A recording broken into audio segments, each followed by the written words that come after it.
But so often this is a daily conversation. It's thinking, as I mentioned, that, kind of empathetic curiosity of what do the people around me need? How am I Mhm. treating them? And how am I giving them the opportunity to tell me what that is? And I think the more curious we can be and the more we can bring empathy to that conversation of just thinking about it of here's how I like to be treated, and I know people around me have those same desires, and so let me focus on them and let me focus on really listening to them and hearing them and giving them the time and space to do that. I think if we can get better at that, we can do a much better job at creating, relationships and communities and cultures where people are feeling safe because they know that they're cared for and they know that people care about listening to them. Welcome to Care More, Be Better, a podcast for people like you who care about the social impact of conscious companies and everyday heroes. Hear inspiring stories from those who put people and planet before profit and personal gain. You'll learn how you can make a difference, vote with your dollars, and get involved today. Here's your host, Corinna Bellizzi. Hello, fellow do-gooders and friends. I'm your host, Corinna Bellizzi, an activist and cause marketer who's passionate about social impact and sustainability. So passionate, in fact, that I even created a 5-step guide to help you unleash your inner activist. Just go to caremorebebetter.com and sign up for our newsletter. It will be your welcome gift moments later. Today, we're going to talk about a sensitive subject that's got social impact at its core. It may be triggering for some listeners as we discuss what it takes to create a safer society and culture that's free of harassment, sexual violence, and discrimination. To navigate this sometimes difficult conversation, I'm joined by Tim Mousseau. Tim Mousseau is a survivor of sexual violence, turned speaker, and advocate on this critical topic. For the past 9 years, Tim has spoken with over 450 organizations, including congressional offices, top universities, and Fortune 1000 companies worldwide. Today, Tim helps organizations move beyond merely meeting compliance standards to instead cultivate empathetic curiosity focused on embracing people's whole selves. Tim Mousseau, welcome to the show. Karina, thank you so much for having me and the chance to talk. Yeah, this is a touchy subject for so many people, myself included. Yeah. Now, I want to make sure I get this right. I looked up some statistics, and the National Sexual Violence Resource Center reports that 81% of women and 43% of men report experiencing some form of sexual harassment or assault in their lifetimes. Yeah, and the that center is really kind of the best data we have. Essentially, they pull from a variety of sources, including things like the CDC, World Health Organization, Department of Justice, and I think it's much higher than a lot of people anticipate. I think whenever I talk about that number, sometimes I get pushed back, and people are like, "That's too high. That can be accurate." And the context I always try and provide is, when we talk about sexual violence, it really is that umbrella term. And so it can mean everything from sexual assault or rape to sexual harassment, whether physically or verbally. It can be, someone sending an unsolicited nude photo or video, or taking a nude photo or video without permission. It can be online harassment or stalking, in-person stalking, domestic violence or dating violence. And so I think I always try to help people understand that it really does encompass this variety of behaviors, while still making the point that none of them should be occurring and none of them should be happening because every one of them causes harm. Yeah, well, it's a huge number. And sadly, a lot of men don't report these types of issues because it's seen as being somehow not manly enough. Yeah, So I'd like to first invite you to tell your story and share what made you decide that it was time to come forward and share that with the world. absolutely. So my story began for me when I was 22 years old. At the time, I was kind of working in my first real job. I just finished up my master's degree, and I started to receive anonymous letters to my place of work. And initially, the letters were just very derogatory. They were talking about things that had happened in college, experiences. They were very personally demeaning. And so I kind of knew the person who was sending them knew who I was. And, I had no clue who they were. And then eventually, after, about a few months of that, it escalated to the point where I received a letter containing photographs of me actually being sexually assaulted.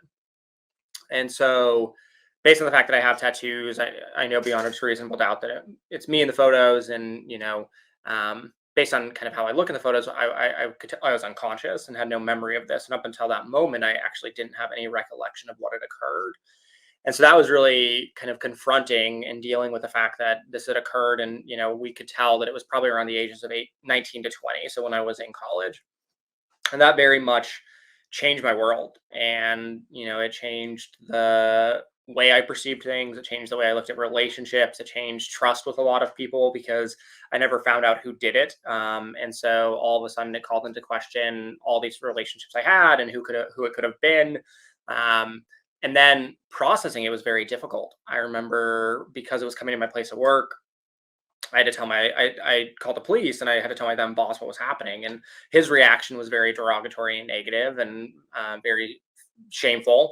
And so that was very harmful for me. And then the police really were not helpful. The way they treated it was almost, again, it was just questions like, well, do you fear for your life? And do you think this person's going to actively hurt you? And then I was essentially told they could do nothing, and I was sitting on top of months of letters and I had these photographs. And so essentially I kind of cut myself off and I just closed myself off to the world. I turned to alcohol as a coping mechanism and I was just angry and isolated. And finally, my mom convinced me just to try and talk to someone because she could see how much harm it was causing to me and she was worried for me.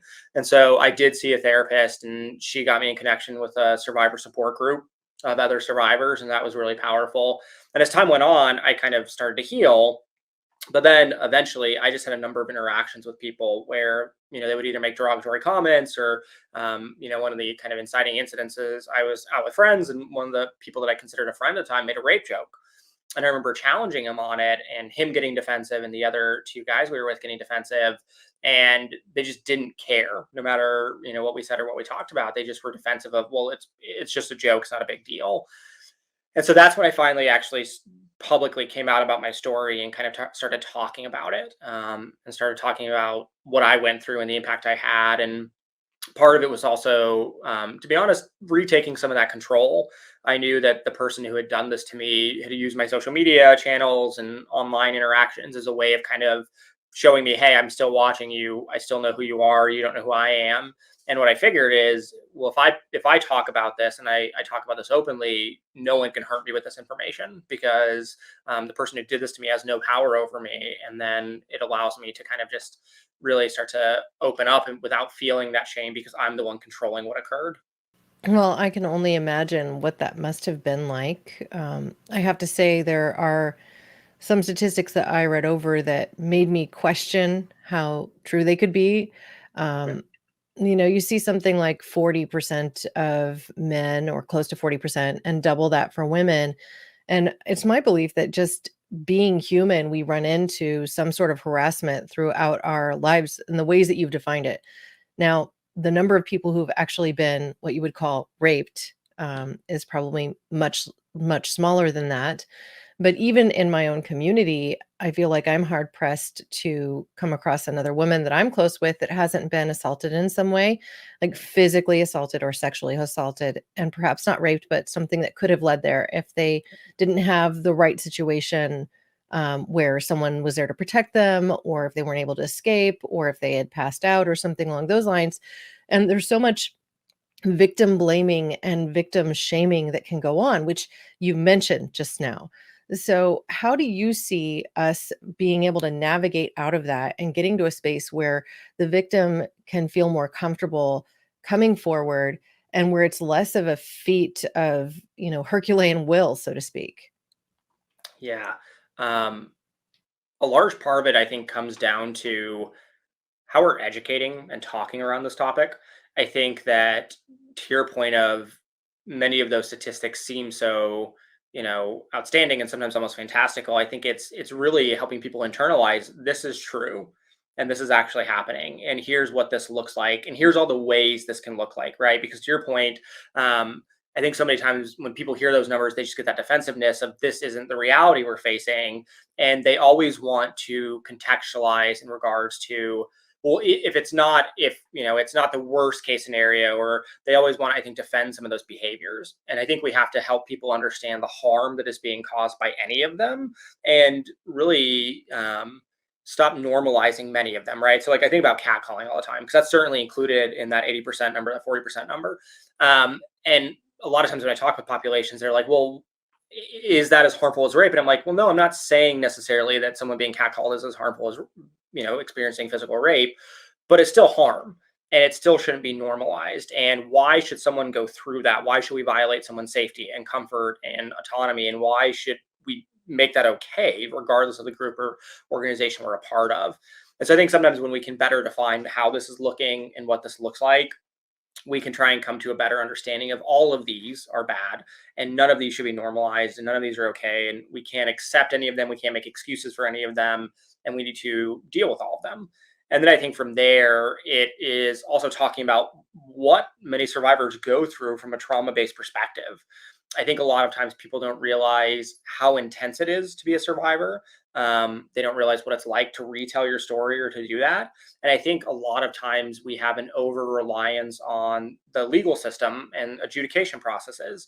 And that is certainly part of the picture of changing the way the legal systems handle this, because most legal systems fail. They fail survivors, they fail people who have experiences. And I think that's what adds to that victim blaming narrative of, I think for a lot of people, if you haven't experienced this or you don't know someone who's experienced, that's kind of that responsible. Why not just go to the police? And the answer is, well, because the police do a terrible job at this. Many of them are not trained in how to deal with it sensitively. Situations can be complex and aren't always as cut and dry as we think. And if you do go to the police, you're still probably not going to receive justice. And so I think that in many people's minds, there's this idea of, well, if you experience this, there's a way to deal with it and you should deal with it immediately. And that's discounting the fact that the systems are not actually designed to help you if you experience it. And also, you're probably not processing it, right? Complex trauma, which oftentimes emerges anytime we experience physical violence extremely or intense betrayal or many of these things, it can change the way your brain functions. It changes the way you view the world. And sometimes that takes months or years to process and move through. And this idea of, well, just speak up is nowhere near as easy as people think. And we have to challenge that. And we have to show them why. And we have to create that kind of sense of empathy, because I think where it lacks, that's where we engage in those behaviors of, well, why didn't they come forward sooner? Or, were they involved in it somehow? Or did they just regret something? And those myths are going to continue when we still lack this empathy for survivors. Well, and I think there's a lot of disbelief when it comes to somebody coming forward, especially if it's someone that your community knows, right? Like it could Yeah. be a family member or a close friend in a group. Oh, come on, they're not that way. You must have read the situation Yeah. wrong or whatever. And all of that kind of prevents people from wanting to speak out, specifically and especially in the cases of date rape.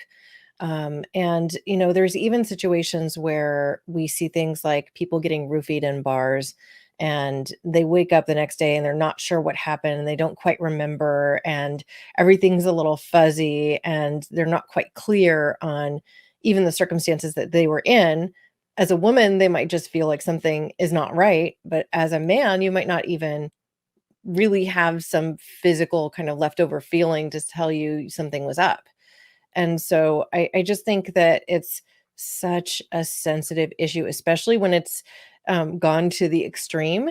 But even when it's more minor, like even in the workplace, like you might have somebody who's more senior to you or even not senior to you. Maybe everybody in the company looks up to them. And now you're coming forward as a whistleblower to say, they actually acted inappropriately and here's how. So there's fear of retribution. There's fear of what might happen with your job, with your livelihood, especially when we have an economic system that's somewhat uncertain in times of COVID and things like this. So I just wonder when you're talking to these corporations, when you're actually going on these tours and speaking to companies about these issues, how are you addressing that? So with companies, one of the first things is challenging the way we often look at the policies around sexual harassment, because it's certainly more than policy. But to begin with, most policies fail. For a majority of companies, I think they are relying on the EEOC or the EEOC policy around like what this looks like. And so for sexual harassment under that policy, you have to prove legally that it was so severe or frequent that it stopped your ability to do your job. And if that's your baseline policy, the problem becomes it's normalizing all these behaviors that lead up to the point of being so severe or frequent.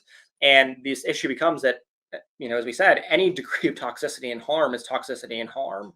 And so the way I always try and talk with companies about it is it's not enough just to say we don't tolerate any form of sexual harassment, because that oftentimes leaves this gap of your employees are wondering, well, what does that mean? If they Google sexual harassment policies, the first thing's going to pull up is the EEOC policy, and that's telling them frequent or severe. So then in many many sexual harassment survivors' mind, it's, well, this isn't frequent or severe. It was a one-time inappropriate touch or comment or whatever, so I can't report that. So for many companies, the baseline is we need to change the policies. And I think sometimes they're afraid of that, of, well, are we going to hear more reports? Are we going to, have more people come forward? And my response is maybe, but don't you want that?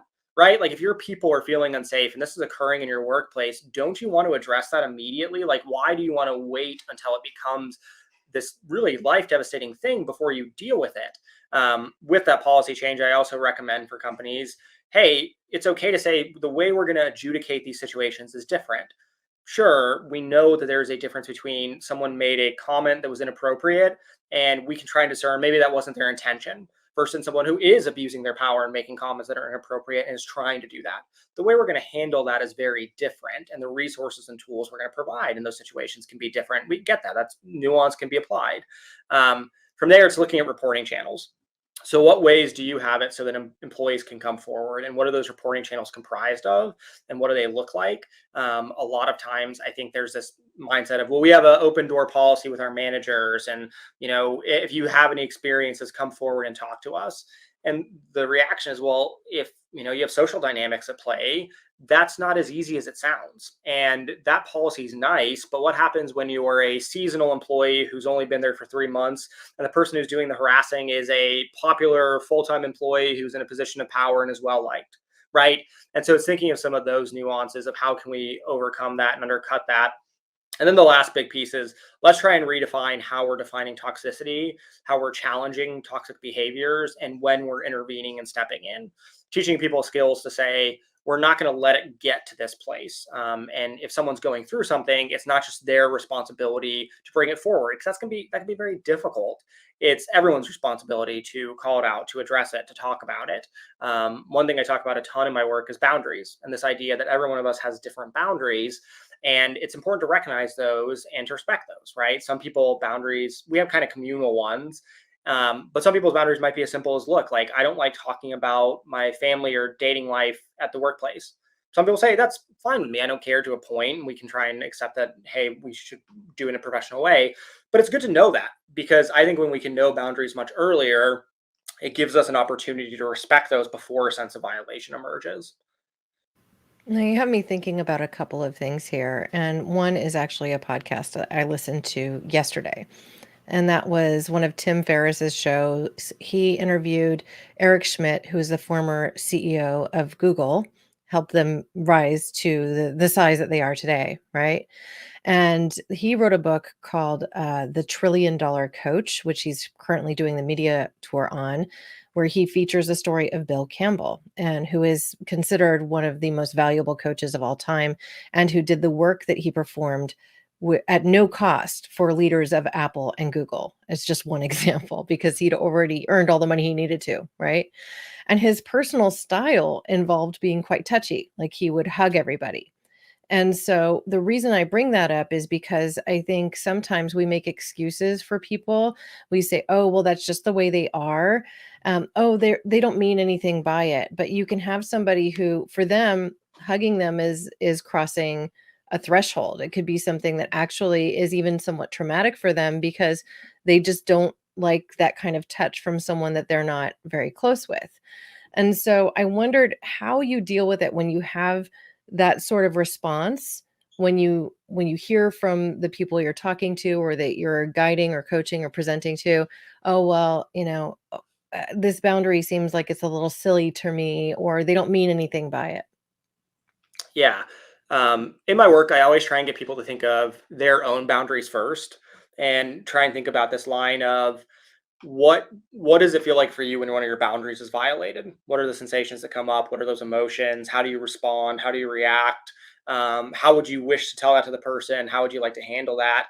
Because I think sometimes, to your point, boundaries might seem so niched or nuanced that someone's like, well, this, why do I have to do this? Or they certainly should be able to overcome my intentions and understand I'm not doing it from a bad place. And I think sometimes when we can take a step back and focus on what are your boundaries first, and let's talk about what that reaction is. Because I think the other thing I get a lot quite frequently in sessions is, oh, well, I'm not that sensitive. This is coming from, this new culture where you have to be careful of everything and whatever, right? And the thing I always have to challenge them on is, well, that's not true. So let's focus on your boundaries. Because for sometimes when I hear that from audiences, I find their boundaries and we talk about it. And their boundary is, well, I'm uncomfortable with technology because I'm afraid I'm going to be replaced and I'm not used to this, or whatever it might be, right? And so I always try and focus first on that. What are your boundaries, and how are those showing up, and how are you asking people to respect them, or what would happen if people don't respect them, and try and think from the perspective of what's maybe a minor boundary and what's a more serious one, to try and create some of that empathy around. We all know what it's like to experience a boundary violation. Every one of us has gone through that at some point in life in some kind of way or capacity. So let's take those feelings and transpose them on someone else. And let's think about what it might feel like for someone else to go through those same things. And then let's recognize that the things we're oftentimes being asked to do is not an intense thing. It's not a really impossible feat. The simplicity of asking someone's boundary is a very quick step. I think that and there's many ways to do it. I think sometimes when we hear boundaries, when we talk about boundaries, there's this idea of, well, it's going to cost so much, or it's going to take me so much to do this. And I think the way I try and challenge it is like, from this empathetic standpoint, how much better is your program, your culture, your organization, your team going to be if you spend that 5 minutes understanding those boundaries and learning those boundaries? And so for the Bill Campbell example, like I think, obviously very successful coach, I'm not in a place to challenge him, but the thing I would say to him is like, imagine how much more comfortable people are going to be if before you gave a hug, you asked that question. Because as an educator, I know that if I cause someone to check out in one of my sessions, that might be the thing that causes them to have a bad experience the entire time. And that's the last thing I want. And so I think it's trying to create that, like I said, that bridge of empathy for even, someone like Bill, like, hey, I know you're touchy. How much would it suck for you to end a session and have someone approach you and say, I was wanting to pay attention to you. I've heard these amazing things about you, and my day was ruined because you didn't ask me before you gave me a hug. There's a part of you that could get defensive and say, wow, that's awful. But there's another part of you that could take a step back and realize, hey, the solution to this boundary is to simply ask. And then we can start incorporating that, and then we can start bringing that in. And I think that's certainly applicable across organizations, right? It's everything from how do you prefer feedback and communication, to how do we deal with conflict, to do you like to be touched? Are you okay with that? What does that look like? What does that mean? And the more we can know this, the easier it becomes. And I think the other piece about boundaries is knowing that there's going to be times where we negotiate them, right? So I always think with managers, sometimes managers are like, well, I oversee 100 employees, and do I have to, all the time? It might be hard. And I'm like, yeah, absolutely, right? If you have an employee that comes to you and says, I prefer to receive feedback in this way, there might be a time where you can't give it to them that way. But if you know that and they know that, at least you can have that conversation beforehand. And all it is maybe an extra line in the email that says, hey, I know you prefer feedback in person. We're on a deadline. We're working from home. I really need to shoot this to you in the email. I'm really sorry. And that shows that other person, they care about me. They respect me. They care about my dignity. They care about my worth. I feel so much better. I trust you more. I feel more engaged with you. I know this is going to change in the future. And I think that kind of stuff is the things that really matter. And it's the reason people stay. It's the reason people engage. It's the reason people care, because it's that simple act of your boundaries are not about me. They're about you. But that's where that empathy comes in. Well, I think those are all good points. One thing I will say is part of what has got me thinking more about this is that I'm a rather touchy-feely person. Like, I like to give handshakes and hugs. But in this time of COVID, we don't do that the same way as much anymore. It feels like a rarity, and I've missed it. But I've heard the reverse response from some of the people I'm connected to, like, gosh, this COVID thing is actually really nice. I don't have people invading my space anymore. And it always felt like I was being kind of crowded out or made to feel smaller by close talkers or by people who would kind of invade my personal space. And they really do see it as an invasion. It's not something that they enjoy. And so it does make them feel smaller or disrespected. And so even just thinking about that a little bit differently in today's world and in the climate that we're in, I think is helpful because it shows people that you actually care about their experience and their perspective. So, I'm just as a close talker myself, or as someone who enjoys hugging, what would be the advice you would give that person as they confront somebody who maybe is a little bit more introverted and doesn't enjoy that kind of close proximal experience as much? Yeah. I think one of the best things you can do is always ask. Right. And I know that sounds simple and it kind of is, but we also have to factor in power dynamics. We have to think about some of those type of things. We have to be aware of that. So thinking about when you're asking, where you're asking, what the situation looks like, how much time in advance do you have? The thing I always try and mention is if I ask you a question, I've essentially forced you into a response, right? If I ask you a question right now, you have to have some kind of response. You can't just, I mean, you could hang up the right the interview and be done, but like that's still a response. And so I think we have to be very aware of that when we're in a situation, right? So for that idea of like I like to hug people, if you are in someone's face 2 feet from hugging them and you're like, "Can I hug you?" and your arms are already outstretched, someone might feel discomfort saying no because you have made your intentions already clear that you want to hug them versus when you see them, you're across the room, that might be a little different. I think the language you use is very powerful as well. One thing I always recommend people avoid is the term, "Are you okay with?" When I ask the question, "Are you okay with?"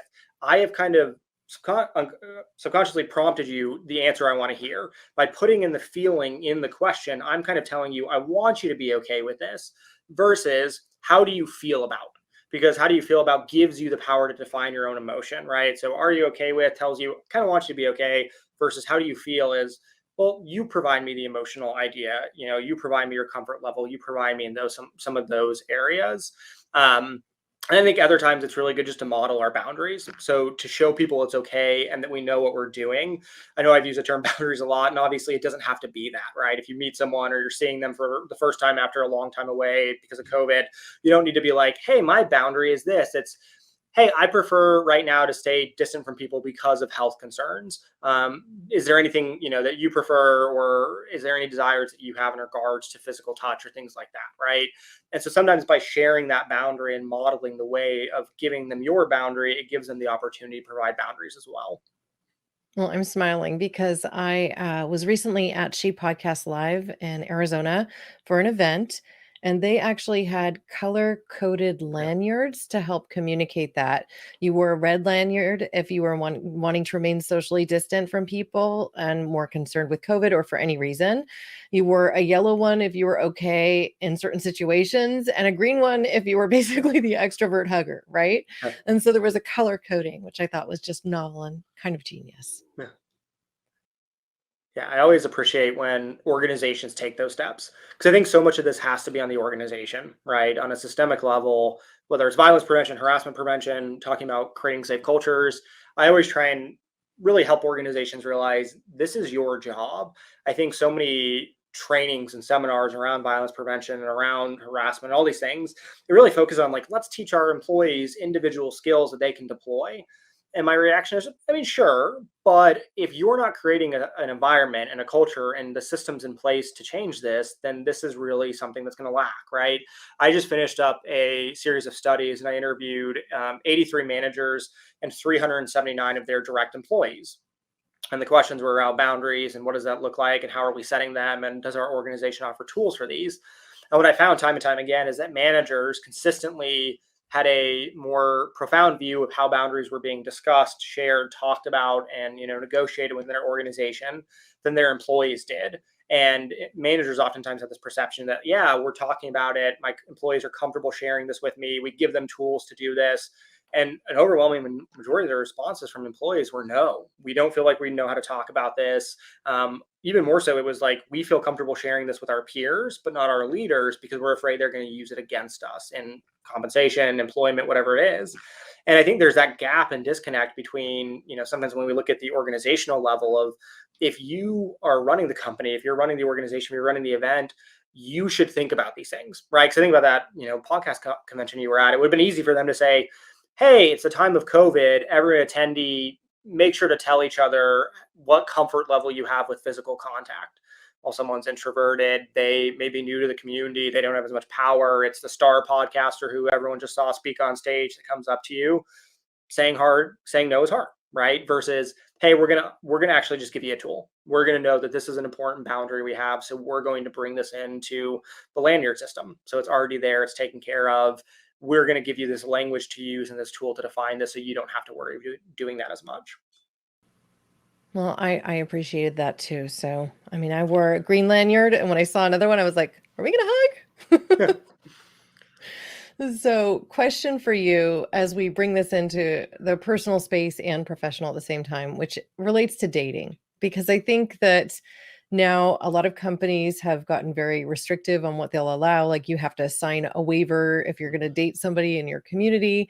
And a lot of people, like, heck, they spend a majority of their lives at work while they're awake, and they get to meet people at work. They get to know people at work. They become attracted and intimate. And there's this kind of navigation that we all kind of have to walk through in that space. Now, I personally shied from dating anyone I worked with for this very reason, because it was just, well, what do you do? And what if it doesn't work out? And, but that's not always an option for people. So, how do you advise people who are, going into that dating realm and also considering this issue of consent? Yeah, in dating in the workplace is certainly complex, right? Because, like you said, there's the policy side, which there's that. And anytime we talk about consent, there's kind of this legal side, and then there's the human nature side, where sometimes people say, "Well, policy be damned. This is what I feel for this person. My emotions are there. They feel for me, and so this is what we're going to do." Um, I think that's why, from an organizational perspective, you should make sure that your policies are clearly communicated and they're also very relevant and tangible and actually enforceable, and they're really realistic to what's going on, right? I think sometimes a um, hard no in any policy is going to fail, right? I think in the majority of times we know that it's kind of like that can oftentimes fail. But I think it's like thinking about how big is the company, what's your role in relation to that other person, what does that look like? Who needs to know? How is this going to impact your jobs? Have you had that conversation about how this is going to impact your jobs? Um, have you sought out feedback in some of those areas? And are you willing to kind of accept the end result of what might happen? Right? Because I think sometimes it's easy to say, well, I just care for this person and I want to be with them. But you should be having that conversation with that potential partner of, here's a potential repercussion. Like, if our company says no and they find out about this, we could both lose our jobs. Are we ready for that? And if we are ready for that, are we aware that this might completely change our relationship because now we're no longer seeing each other? We have to find a new job in a tough economy. And all of a sudden this is out the window. Or it might be, hey, our company policy is that this is okay, but they might move us into different roles. Again, are you ready for that response? Are you ready for what that looks like? Have you talked about that with your potential partner? Are you having that honest conversation?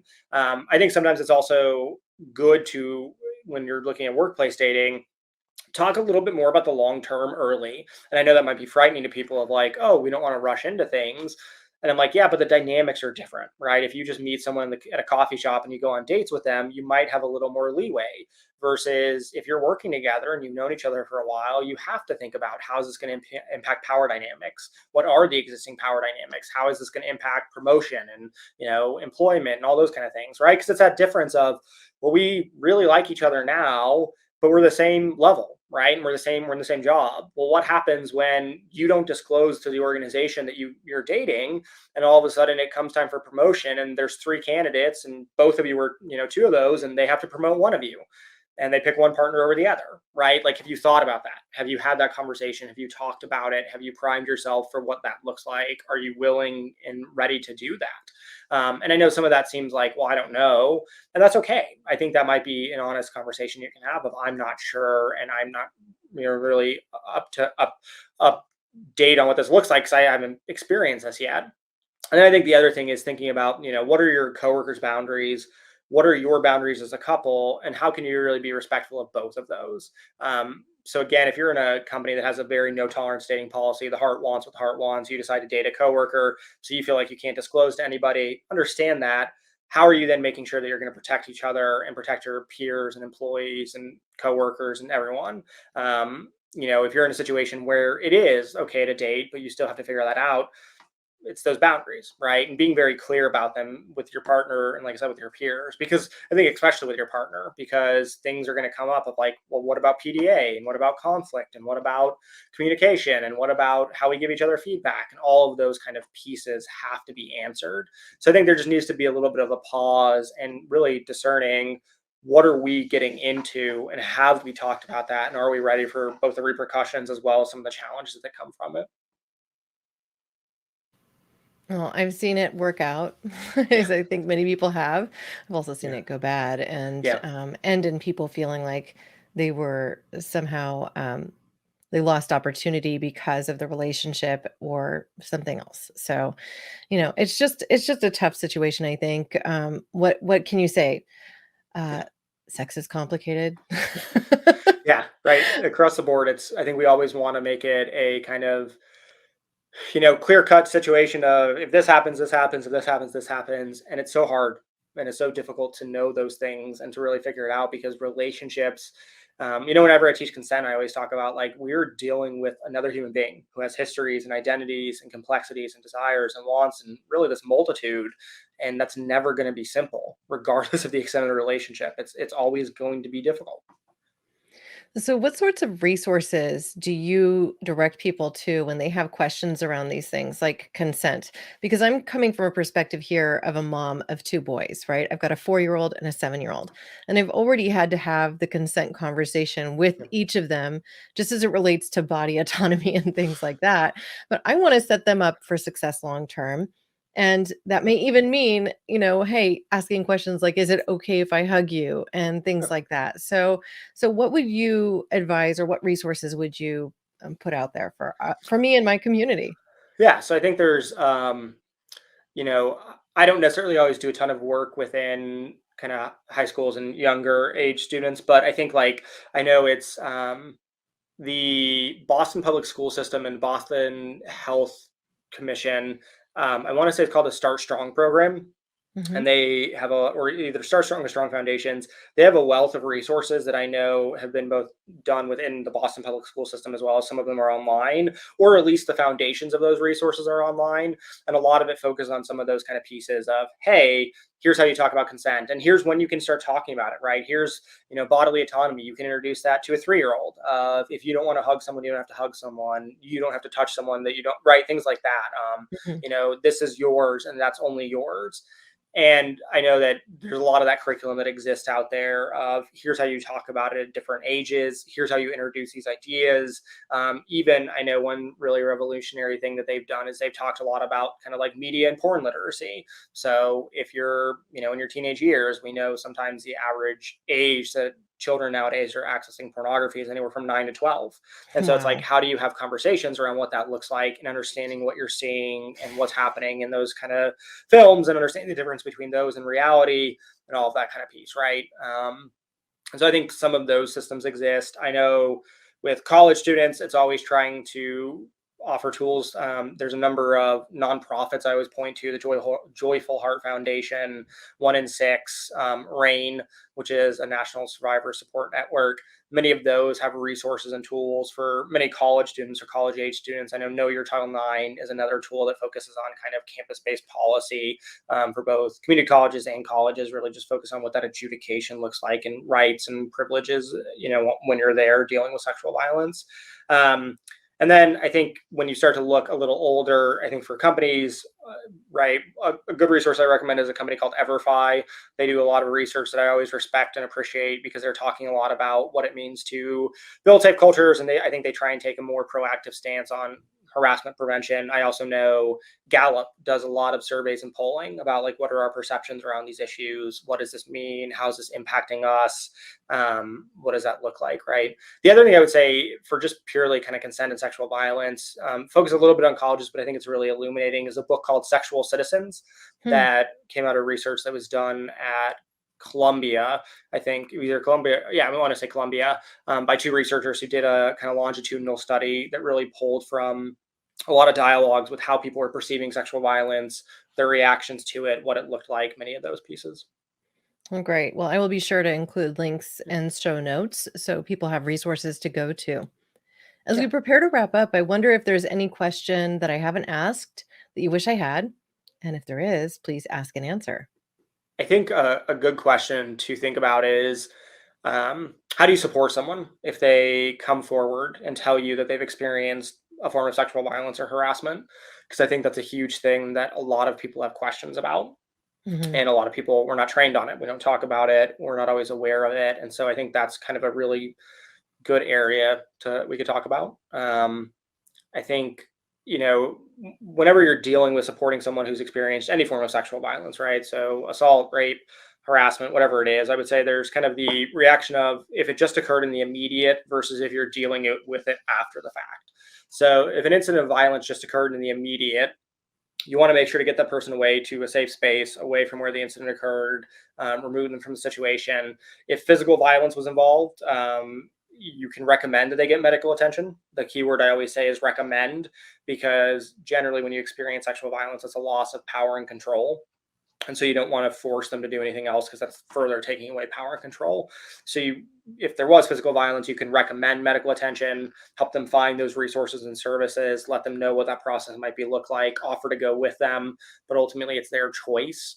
You can recommend that they document, right? So that's another recommendation, is if you want to take some kind of documentation around this, if that's possible, even, being very careful of you're not guiding that process. Because I think sometimes we might ask questions that we feel are being helpful or trying to, keep information. It can be very hard and traumatic for that person to talk about it in that moment. So kind of just helping them think about, if you do want to document this, know that you don't have to press charges. You don't have to use any legal resources. You don't have to go through an organizational channel. But if you choose to in the future, it might help. So just prompting them, think about the details of the event or what happened and write that down as much as you're comfortable with. Yeah. I have a question that relates to this because it has to do with rape kits and backlogs. Yep. I've actually had people say to me, well, what's the point of getting the rape kit if they've got a 5-year backlog in my local municipality or something to that effect? So what would you say to that person in that case? And do you know if there's a way to speed something forward if they are interested in pursuing action? So it depends on if they choose to go to the police and advance the case, right? So that's one of the things that can potentially move it forward at a faster rate, depending on the evidence that is deemed from the police, the evidence they provide. If it actually is moving forward in that kind of process, generally it might be fast tracked a little. Sometimes the other thing is helping people understand this is you can still get a rape kit done and you don't have to press charges. With storage now, it's much better and it tends to last longer. So it can be helpful if you choose to eventually press charges. And that's the thing I oftentimes tell survivors of physical violence in the moment. Just know that it's your legal right that if you go to a hospital and you get a rape kit done, the hospital may call the police, but you don't have to press charges in that moment. That is your right. That's your prerogative. So that's something that's for you. It's just that idea of you don't have to make that decision now. If you choose to in the future, that might help. And it just might help with the documentation of things, the collection of evidence, all of those kind of pieces. And so just understanding some of that kind of work that's going on there. Because I certainly hear that. And I know that there's horrifying stories out there about communities that have mismanaged their rape kits. They have not stored them properly. And so, decades of DNA evidence was lost. And that's where I understand, I always talk about the legal resources, but I understand why so many survivors choose not to use them and to pursue Well, them. and then Because there's yeah. also cases where they end up being incredibly useful in finding Yep. serial rapists. So, Yep. the DNA is out there, and when they do get to it, it can result in catching a violent criminal who would Absolutely. otherwise have gotten off, so to Yeah. speak. Yeah. Yeah. The system is broken, but it works occasionally, and it can work, and it can, like I said, it can provide benefit in both your own case or to other individuals as well. Hmm. And then, I think if you're dealing with an incident that occurred in the past, if someone is telling you about something that happened a few days ago, weeks ago, months ago, years ago, I think that idea of creating that safe environment for them is good. Sometimes just saying, hey, look, I appreciate you sharing this with me. Thank you. I'm so sorry this happened. I appreciate you trusting me, but really just saying, is this the best place to talk? Is there somewhere else that's better for you? Do you feel safe and comfortable here? Um, I think really just focusing on the powerful question of how can I help you and Hmm. what do you need from me at this moment? It's not our job to fix someone else, and that's rarely what they're asking for. And the last thing we need to do is try and provide them resources or tools or support that they're not needing. I work with a lot of survivors, and sometimes they want resources, sometimes they just want to tell their story, sometimes they just want to talk about something, or they do want to ask a question. And that's why I always think that phrasing of how can I help you and what do you need from this conversation or what do you need from me are really great places to ground it, because everyone's going to need something different and it really focuses on them. As I mentioned, being very careful of the questions you're asking. You do not want to re-traumatize them or ask a question that goes too far. And then if they ask for resources, figuring out what those resources look like, how involved you can be in that process, what help they need there, And then one of the last things I say is always try and set some boundaries of what does this look like going forward? Because sometimes people may tell you something and they want to talk about it in the future. Other times they might just tell you something and that's it. And so I think that question of like, well, what do you need from me moving forward as well is helpful, because you want to be clear about, someone might say, I don't ever want to talk about this again. Great. So that's a good thing to know. If you're worried about their behaviors, changes in behavior, things like that, you might try and figure out a way to bring it up to them. But otherwise, it's trying to focus on what do they need, and setting that boundary so hey, yeah, bring this up to me, but be very careful about who you bring it up in front of. Hey, I prefer you not to text me about this because who knows who might see my phone. Hey, I only want to talk about this in person. Just some of that information can be really good. And then watch out for people in the long term, right? In both scenarios, as I mentioned, if you see changes in behavior, try and be honest about it. You never want to sign intentions to someone of saying, I think you're doing this because you went through this, but just saying, hey, I noticed this and I was wondering what might be going on, or is there help I can provide? Great. Well, I want to offer you the opportunity to sum up what you'd like our audience to leave this conversation with today. I imagine it'll be something about boundaries since we've talked so much about that. But really, you have the floor. This is preventing sexual violence and harassment and creating safe cultures is really, I think, a lot of times much smaller than we think. Yes, the egregious behaviors, we need to call them out. We need to stop them. We need to prevent them from occurring.